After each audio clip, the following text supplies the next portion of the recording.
Have you ever wondered why on Christmas we cut down and carry evergreen trees inside our houses, decorate them with fancy ornaments, and place presents underneath them? James Arthur wrote, "So why do people bring pine trees into their houses at the winter solstice, placing brightly colored red and white packages under their boughs as gifts to show their love for each other and as representations of the love of God and the gift of his Son's life? It is because, underneath the pine bough, is the exact location where one would find this most sacred substance, the Amanita muscaria, in the wild."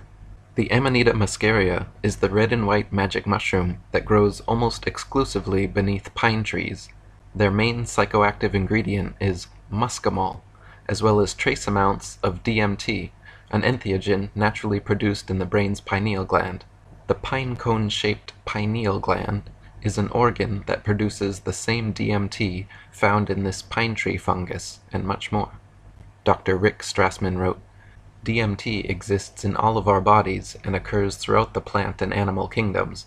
It is part of the normal makeup of humans and other mammals, marine animals, grasses and peas, toads and frogs, mushrooms and molds and barks, flowers and roots. DMT is in this flower here, in that tree over there, and in yonder animal. It is most simply almost everywhere you choose to look. Indeed, it is getting to the point where one should report where DMT is not found, rather than where it is." James Arthur wrote, "The pine tree is one of the well-known central relics of Christmas. Under this tree is where those who are deemed good find their reward in the form of a present.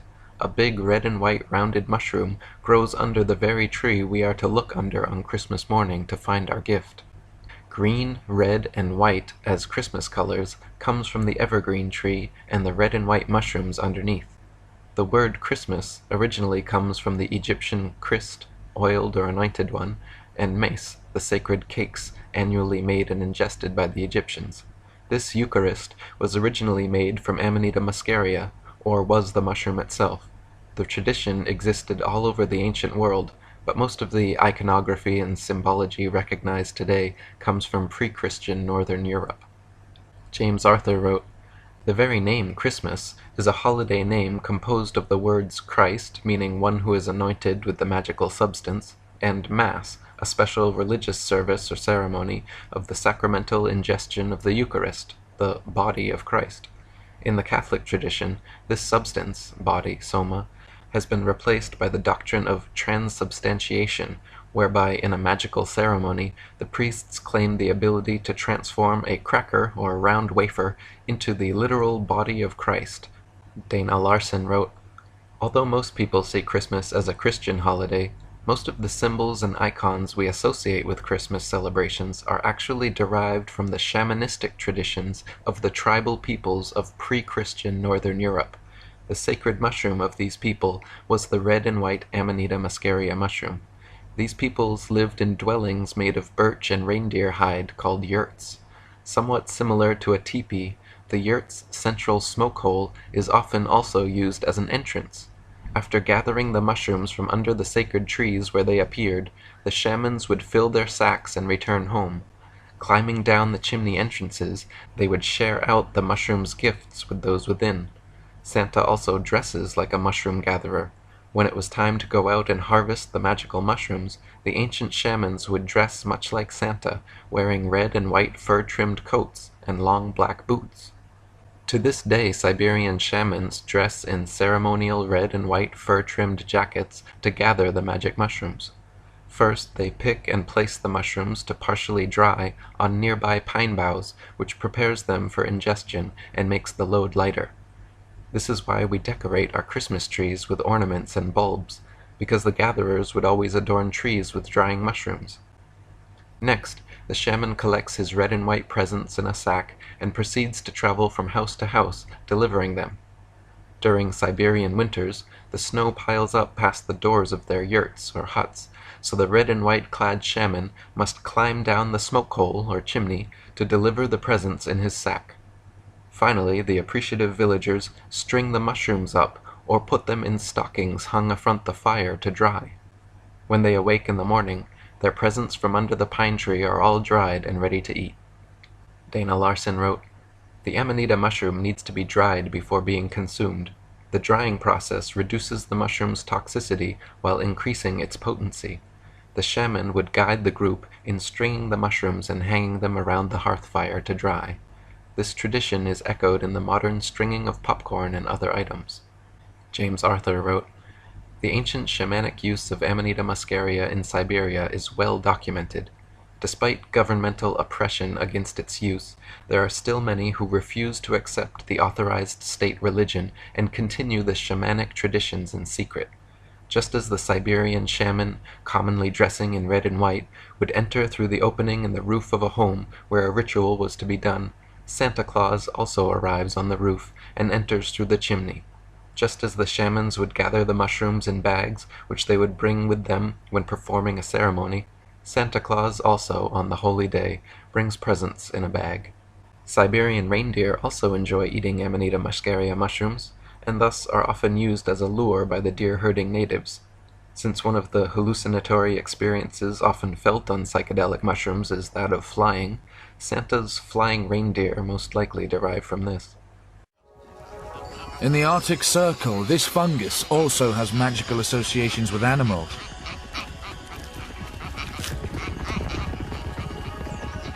Fly agaric contains hallucinogenic chemicals and is a favorite food of reindeer.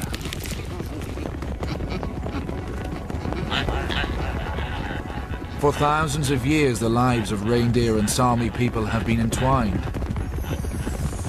Fly agaric was important to both of them. In autumn, reindeer seek out the mushrooms, even under an early fall of snow.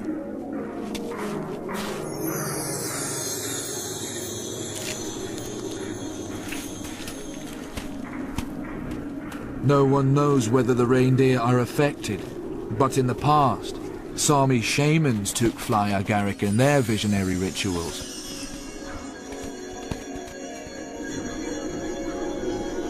They even drank urine from reindeer, believed to be under the influence.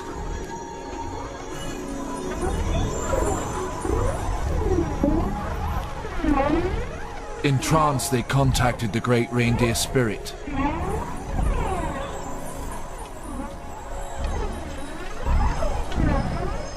On humans, the drug heightens senses and creates visions of flying.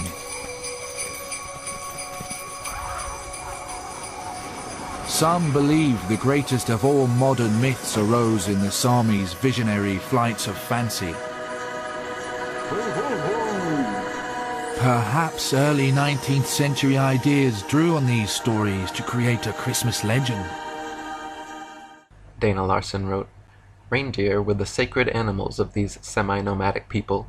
As the reindeer provided food, shelter, clothing, and other necessities, reindeer are also fond of eating the Amanita mushrooms. They will seek them out, and then prance about while under their influence. The effects of the Amanita mushroom usually include sensations of size distortion and flying. The feeling of flying could account for the legends of flying reindeer, and legends of shamanic journeys included stories of winged reindeer transporting their riders up to the highest branches of the world tree. The flying reindeer, sleigh, and the entire Santa Claus mythology originates from Siberia, where Saint Nicholas, the patron saint of children, is a supplanter to the indigenous shamans." James Arthur wrote, "Saint Nicholas, known as the patron saint of children, is the most revered saint in Russia, second only to the apostles. He is the Russian Orthodox Church's supplanter to the native people's highly respected local shaman. A shaman is a holy man that is well acquainted with a form of spirituality that incorporates plant entheogens, which facilitate the NDE, near-death experience, or out-of-body experience. Saint Nicholas may not have been a shaman, yet the symbolism on and coloring of his robes could lend to speculation." Dana Larson wrote, "One of the side effects of eating Amanita mushrooms is that the skin and facial features take on a flushed, ruddy glow. This is why Santa is always shown with glowing red cheeks and nose. Even Santa's jolly ho-ho-ho is the euphoric laugh of one who has indulged in the magic fungus." Santa's famous magical journey, where his sleigh takes him around the whole planet in a single night, is developed from the heavenly chariot used by the gods from whom Santa and other shamanic figures are descended. The chariot of Odin, Thor, and even the Egyptian god Osiris is now known as the Big Dipper, which circles around the North Star in a 24-hour period. In different versions of the ancient story, the chariot was pulled by reindeer or horses. As the animals grew exhausted, their mingled spit and blood falls to the ground, forming amanita mushrooms. James Arthur wrote, "It is fairly common knowledge that the Weihnachtsmann, Saint Nick, was an amalgamation of older Germanic Norse gods such as Thor, Donner, Odin, and Wotan. What's missing here is, just as Santa flies through the skies in his sleigh, Odin, as well as the rest, rode through the sky in his chariot, which is depicted in the stars by the Big Dipper. The Big Dipper is the chariot of Odin and Wotan, Thor, King Arthur, and even Osiris of Egypt. The chariot that circles the North Star in a 24-hour period is thus also known as the Sleigh of Santa Claus, because it circles his mythological home, the North Pole. It is no surprise that Nordic Germanic gods have connection to mushrooms in their mythology. As Thor throws his mushroom-shaped hammer to the ground, mighty thunders and lightning cracks cause the real mushrooms to appear.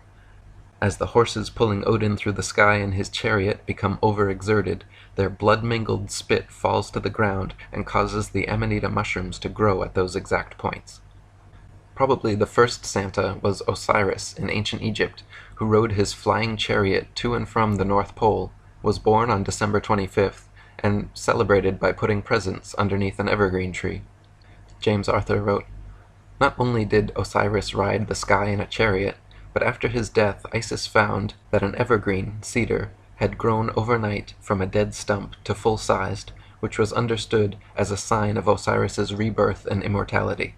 Interestingly, the traditional birth of Osiris is the 25th of December. The 25th of December was also celebrated annually by putting presents around the cedar tree. This tradition is at least 5,000 years old. The birth of Horus to the goddess Virgin Mother Isis is perhaps the eldest representation of the goddess sun mythology. Yet it is impossible to know this, or the real age of the astrotheological Virgo giving birth to the child god star mythology for sure. However, it is the oldest source I have found. Santa, an anagram for Satan, dresses in red, keeps lists of naughty and nice children, and seems to steal Christmas from Jesus. But if understood in its original mushroom context, Santa is not a conniving, omniscient list keeper. He's an entheogen, a plant or substance which is said to generate the god within. The word entheogen breaks down en for inside, theo for god, and gen for generate. Generate the god inside.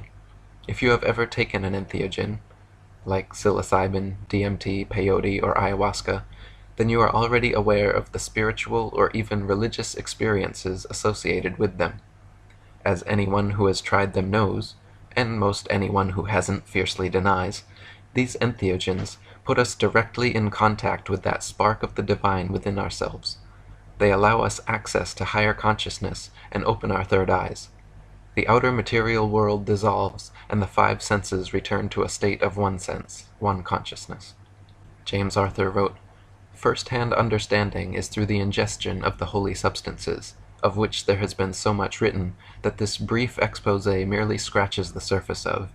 It is this direct communal contact which is truly the means whereby a human being can experience his true spiritual nature.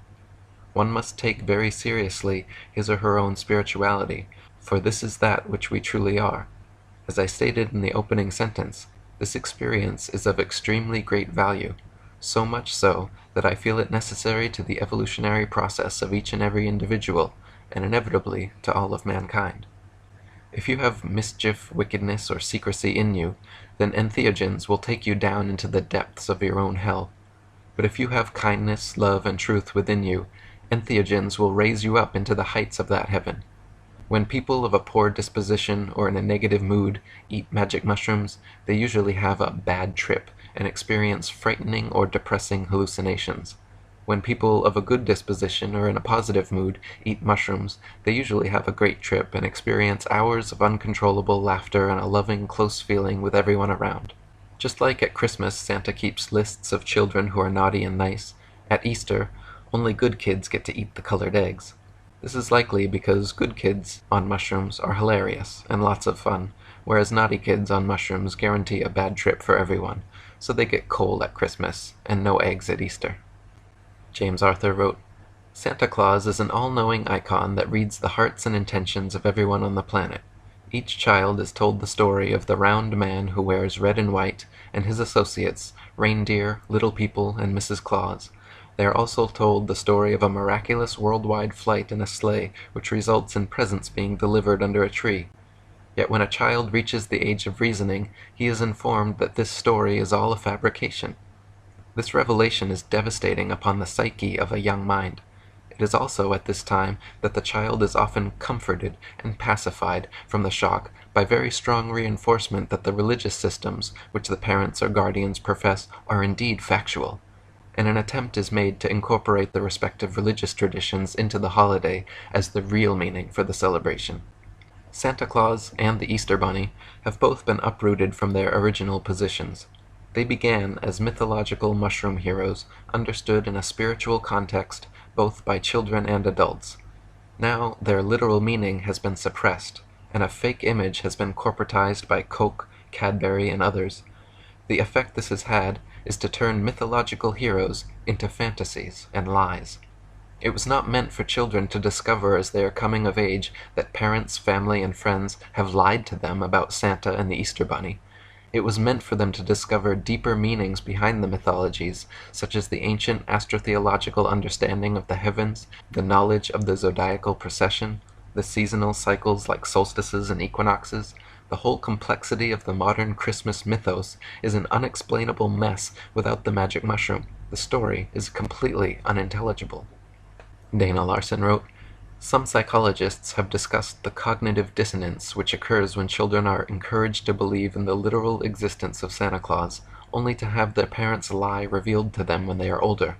By so deceiving our children, we rob them of a richer heritage.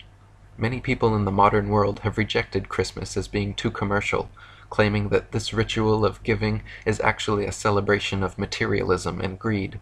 Yet, the true spirit of this winter festival lies not in the exchange of plastic toys, but in celebrating a gift from the earth, the fruiting top of a magical mushroom, and the revelatory experiences it can provide. Instead of perpetuating outdated and confusing holiday myths, it might be more fulfilling to return to the original source of these seasonal celebrations. How about getting back to basics and enjoying some magical mushrooms with your loved ones this solstice? What better gift can a family share than a little piece of love